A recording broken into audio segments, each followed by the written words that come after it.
Assalamualaikum warahmatullahi wabarakatuh. Bertemu lagi dengan saya Umi Hani. Sebelumnya perkenalkan, nama saya Umi Hani, NIM 202053028, jurusan Program Studi Sistem Informasi, Fakultas Teknik Universitas Muria Kudus. Nah, seperti video-video sebelumnya, kita telah belajar tentang transaksi bisnis, ada jurnal umum dan lain-lainnya. Nah, kali ini kita akan membuat neraca saldonya. Untuk buku besarnya dapat kalian lihat pada video teman-teman lain. Kali ini kita langsung saja ke neraca saldo. Oke, kita langsung ya. Jadi apa sih itu neraca saldo? Neraca saldo yaitu berisi daftar yang berisi kumpulan seluruh rekening atau perkiraan buku besar. Jadi setelah kita buat buku besar, kita buat neraca saldonya. Nah, kapan neraca saldo dibuat? Neraca saldo dibuat pada akhir periode atau dapat juga disiapkan kapan saja untuk memastikan keseimbangan buku besar. Jadi untuk memastikan buku besarnya itu seimbang, jadi pada posisi kredit dan debit itu sama, kita bisa buat untuk neraca saldonya. Untuk menyiapkan neraca saldo tiap perkiraan harus ditentukan terlebih dahulu. Nah, selanjutnya yaitu fungsi neraca saldo. Jadi, neraca saldo untuk memastikan bahwa buku besar secara matematis adalah akurat dengan pengertian bahwa jumlah saldo-saldo debit selalu sama dengan saldo-saldo kredit. Namun, jika neraca saldo sudah seimbang, bukan berarti catatan-catatan akuntansi benar-benar akurat ya. Bentuk neraca saldo sendiri seperti ini. Contoh neraca saldonya.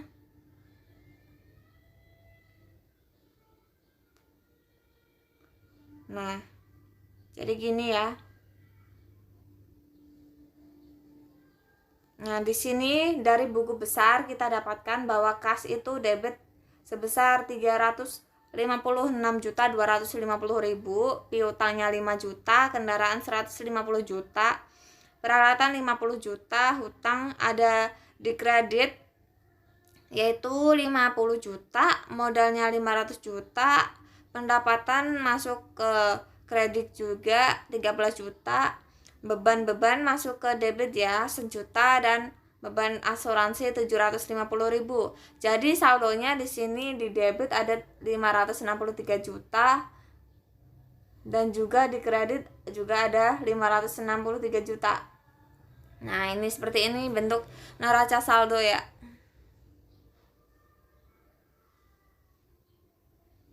Seperti ini. Nah, ini juga balance. Prosedur menyiapkan neraca saldo. Setelah melakukan pemindahan dari buku harian ke buku besar, jadi ini tadi dari jurnal umum ke buku besar, langkah berikutnya adalah membuat neraca saldo. Sesuai dengan siklus akuntansi, neraca saldo disiapkan setelah proses posting selesai pada akhir periode.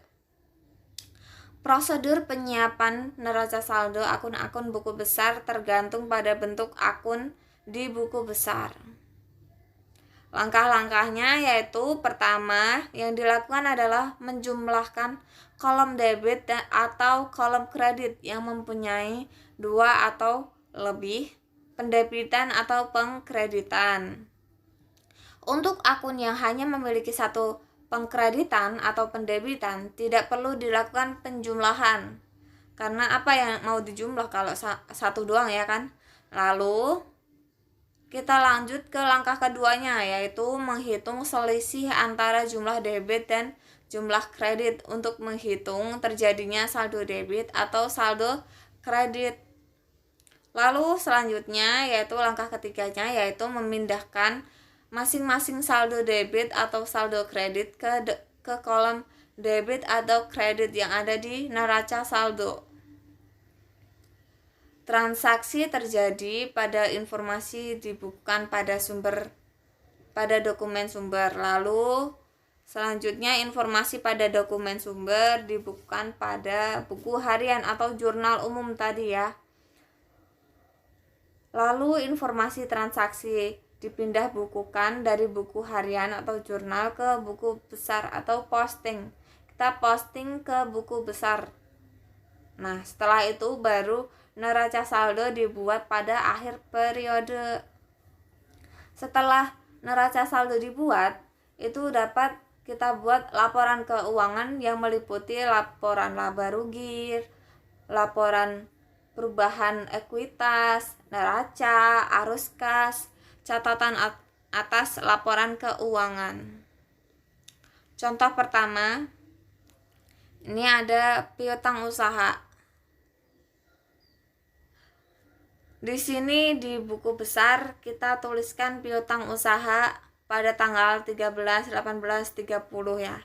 Lalu kita tuliskan di sini, kita jumlahkan semuanya yang ada di debit dan yang ada di kredit.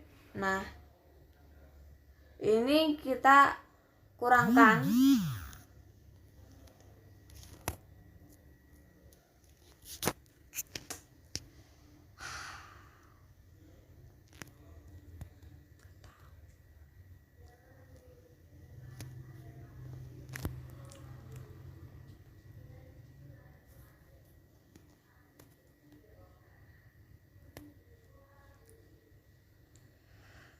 Nah, ini contohnya piutang usaha dari buku besar tadi yang sudah kita buat sebelumnya sebelum membuat neraca saldo. Nah, ini kita lihat dulu. Di sini ada piutang usaha di debit sebesar 16.200.000 dan di kredit ada 12.400.000.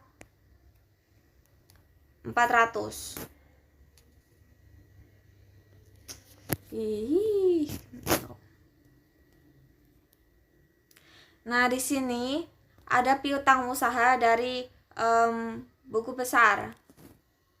Di sini ada debit 16.200.000 dan di kredit ada 12.400.000. Nah, kita kurangkan ya. Jadi saldo debitnya, kalau debit ya ditulis debit, kalau kredit ya ditulis kredit. Nah, ini saldonya ada 3.800.000. Baru kita masukkan ke neraca saldo dengan kode akun 12, nama rekeningnya piutang usaha. Dari sini kita masukkan debit 3.800.000. Nah, seperti ini. Contoh kedua yaitu ada pada kas. Karena kas itu biasanya banyak sekali ya. Jadi kita tuliskan di sini.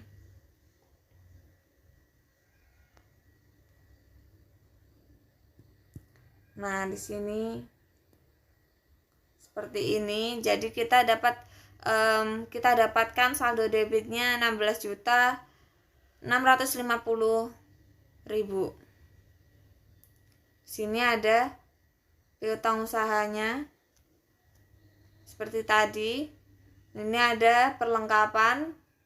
Ini tidak perlu kita kurangkan ya, karena ini tadi kan cuma satu di debit doang, tapi perlu kita jumlahkan karena ini ada 2 transaksi. Lalu di sini ada sewa bayar di muka. Ini tidak perlu kita tambahkan karena cuma satu. Jadi kita tuliskan saldo debitnya.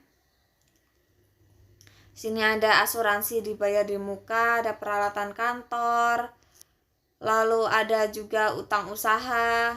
Kita tulis semuanya yang saldo debit kalau ada di debit. Lalu ini di sini ada juga pendapatan diterima di muka sebesar 10 juta, ekuitas pemilik yaitu modal dari Agus sebesar 54 juta, dan juga prive itu pemilik atau pengusahanya, ownernya itu menarik uang dari itu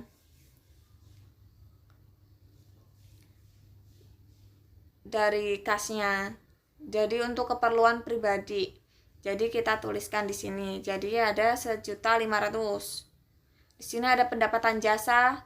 Kita tuliskan saldo kreditnya ya, karena pendapatannya dalam bentuk kredit, jadi kita masukkan ke piutang. Piutangnya ada di kredit. Jadi kita tulis saldo kreditnya. Lalu ada beban gaji, kita tulis saldo debit. Saldo debit juga untuk beban iklan. Lalu beban telepon dan beban listrik. Berdasarkan informasi saldo akun di buku besar tersebut, selanjutnya disusun neraca saldo. Informasi saldo di buku besar bentuk T ini sama dengan informasi saldo bentuk stafel di bagian sebelumnya. Nah, ini tadi kan kita kan sebelumnya sudah buat buku besar ya. Buku besarnya itu jadi urutannya itu seperti tadi, jurnal umum, lalu buku besar, lalu kita buat neraca saldonya. Nah, setelah buat neraca buku besar, baru kita bisa buat neraca saldonya. Tidak bisa kalau dari jurnal umum langsung ke neraca saldo, itu akan kesulitan ya. Nah, ini kita buat neraca saldonya. Jadi setelah kita tuliskan tadi, kita hitung masuk ke debit atau kreditnya tadi seperti ini, kita tulis ke neraca saldo per tanggal 31 Agustus 2006 dengan kode akun kas 11 ya, 101. Itu ada kas sebesar 16.650.000 pada bagian debit. Bisa kita lihat semuanya ya. Nah, ini ada beban-beban dan lain sebagainya. Nah, di sini saldo debitnya 81.800.000 rupiah dan saldo kreditnya 81.800.000 rupiah juga. Jadi ini balance ya. Nah, seperti itu. Jadi caranya membuat neraca saldo cukup dengan menuliskan seperti ini. Jadi dari buku besar kita tuliskan semuanya, kita hitung. Yang di kas itu ada berapa, yang piutang usaha ada berapa, perlengkapan ada berapa, lalu kita masukkan ke neraca saldo. Jadi lebih mudah ya, seperti itu. Saya rasa cukup untuk video kali ini. Semoga bermanfaat. Kita dapat belajar dasar-dasar akuntansi dengan mudah, dan semoga kalian dapat memahami video ini dengan benar. Jangan lupa perbanyak untuk melakukan latihan, dan semoga membantu. Selamat berjumpa di video selanjutnya. Wassalamualaikum warahmatullahi wabarakatuh.